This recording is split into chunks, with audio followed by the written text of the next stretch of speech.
สวัสดีค่ะยินดีต้อนรับสู่ช่องตาดำชาแนลนะคะวันนี้มีวิธีการทำชิฟฟ่อนโรลมาฝากกันค่ะสูตรนี้รับรองความนุ่มความหอมความอร่อยใครทานต้องติดใจแน่นอนค่ะในส่วนของไส้สามารถเปลี่ยนเป็นไส้แยมหรือว่าเป็นไส้ครีมสดแบบนี้ก็ได้ค่ะมาดูวิธีทำกันเลยเริ่มต้นนะคะจะใช้ไข่แดงค่ะที่3ฟองแล้วก็น้ำตาลทรายนะคะ25กรัมจากนั้นก็ตีผสมให้เข้ากันค่ะ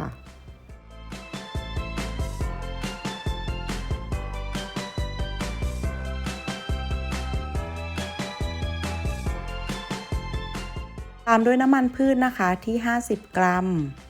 แล้วก็ตีผสมให้เข้ากันจากนั้นก็จะเติมนมสดนะคะเพื่อนๆสามารถเปลี่ยนเป็นน้ำเปล่าได้เลยแต่ว่าถ้านมสดก็จะมีความนุ่มความหอมอีกแบบค่ะเราใช้นมสดที่60กรัมค่ะแล้วก็ผสมให้เข้ากัน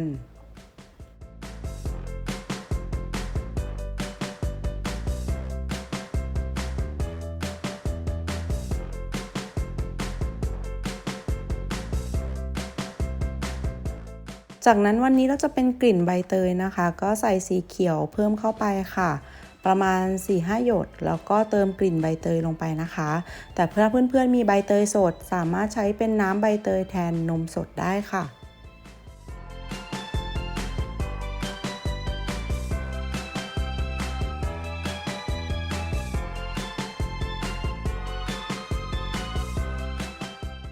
เติมเกลือลงไปเล็กน้อยค่ะนะคะที่1ใน4ช้อนชาค่ะ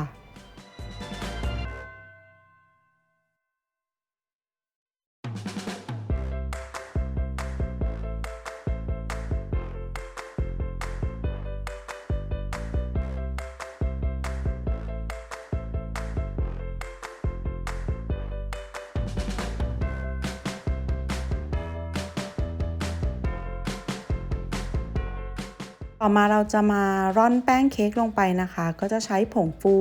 ที่ครึ่งช้อนชาค่ะกับแป้งเค้กนะคะที่70กรัมแล้วก็ร่อนลงไปในส่วนผสมค่ะ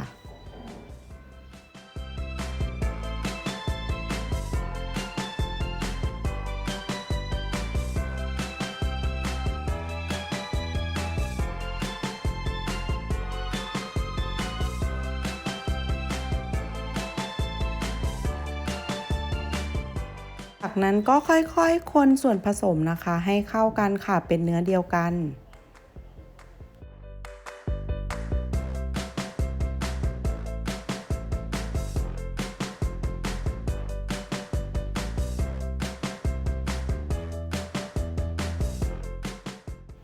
นี่นะคะได้ลักษณะนี้จากนั้นเดี๋ยวเรามาทำเป็นตัวเมือแรงกันค่ะก็ใช้ไข่ขาวค่ะไข่ขาวเย็นนะคะที่3ฟองจากที่เราแยกไข่แดงเมื่อกี้จากนั้นก็ตีผสมจนกระทั่งเขาขึ้นฟองนะคะ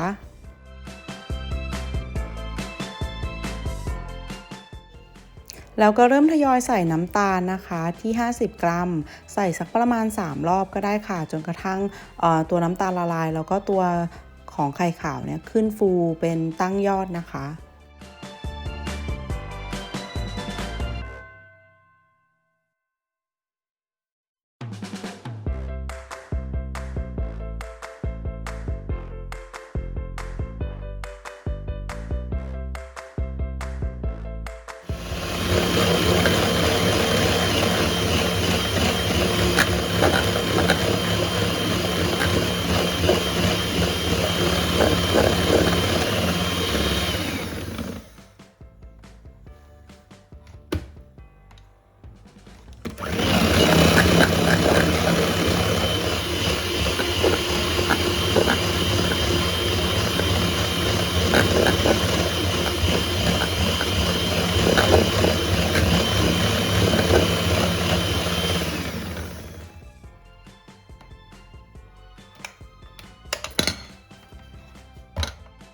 พอไข่ขาวตั้งยอดนะคะเราก็จะแบ่งใส่ตัวเมอแรงค่ะลงไป3รอบนะคะแล้วก็ค่อยๆคนตวัดขึ้นจากด้านล่างขึ้นข้างบนนะคะเพื่อที่จะให้ส่วนผสมจากข้างก้นเนี่ยผสมกันดีกับเมอแรงแล้วก็ตัวไข่ขาวหรือเมอแรงเนี่ยไม่ยุบตัวนะคะก็ค่อยๆคนไปค่ะแล้วก็แบ่งใส่ไปเรื่อยๆ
พอเข้ากันดีลักษณะนี้เดี๋ยวเราจะนำมาอบค่ะ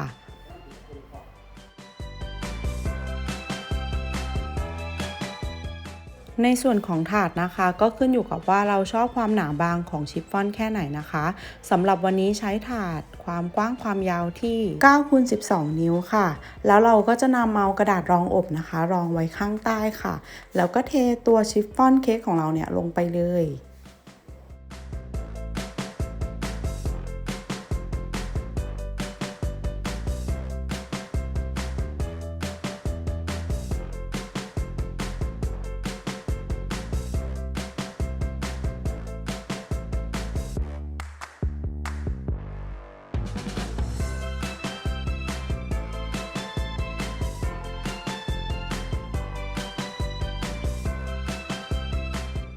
จากนั้นก็เกลี่ยนะคะตัวเนื้อเค้กค่ะให้เป็นสม่ำเสมอกันค่ะ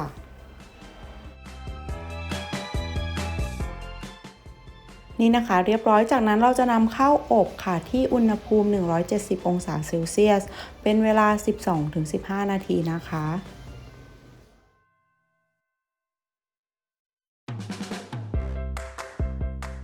นี่นะคะหลังอบมาเราก็จะได้หน้าตาน่ารับประทานแบบนี้เดี๋ยวเราจะรอให้เขาเย็นลงนะคะแล้วเดี๋ยวเราจะมาทำการห่อกับตัววิปครีมกันค่ะ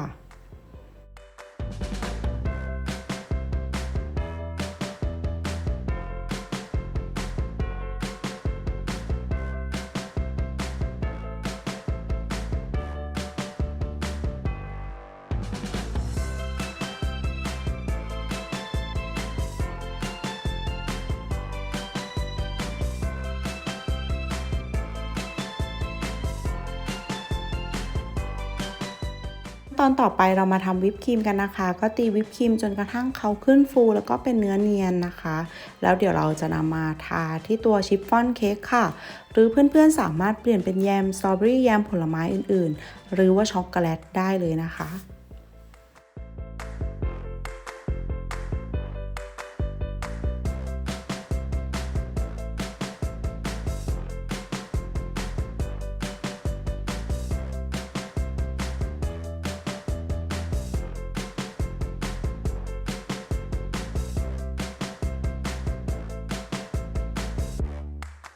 ต่อมาทาตัว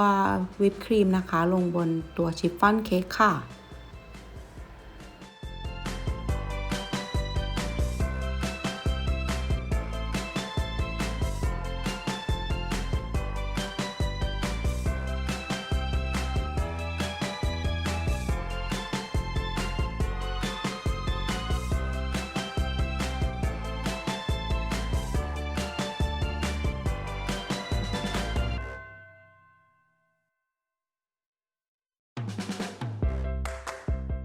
นั้นเราจะทำการค่อยๆม้วนนะคะม้วนจากข้างในไปข้างนอกค่ะโดยข้างในเนี่ยเขาตัวมุมเขาจะเล็กนะคะเขาจะมีแตกบ้างเล็กน้อยแต่พอเราม้วนไปเรื่อยๆนะคะข้างนอกก็จะสวยงามค่ะ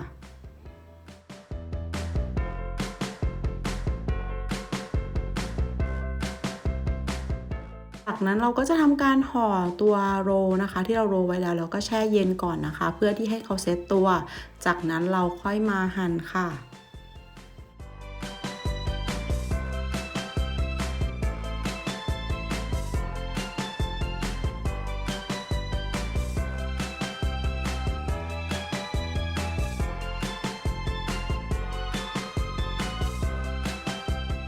ต่อมาเราก็มาหั่นตามความหนาที่เราต้องการนะคะ โดยเราจะใช้การสไลด์เป็นการเฉือนซ้ายขวาไปเรื่อยเป็นการเลื่อยมากกว่าค่ะ ไม่ให้กดลงไปทีเดียวนะคะ ใช้หลักการของการเลื่อยก็จะทำให้เนื้อชิฟฟ่อนออกมาสวยงามค่ะ ต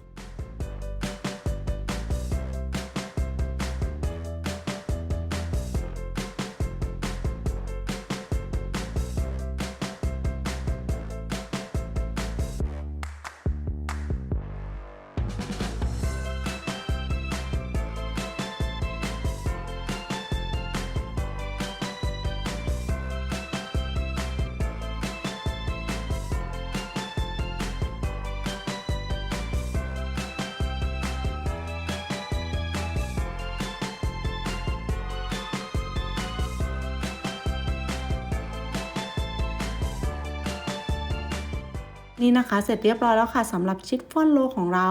รับรองความอร่อยนะคะใครทานต้องชอบแน่ๆเพราะมีความหอมความนุ่มแล้วก็ความเบาของตัวเค้กนะคะเข้ากับวิปครีมนุ่มๆอร่อยๆค่ะถ้าใครชอบคลิปนี้รบกวนกดติดตาม Subscribe กดไลค์เป็นกำลังใจให้ด้วยค่ะ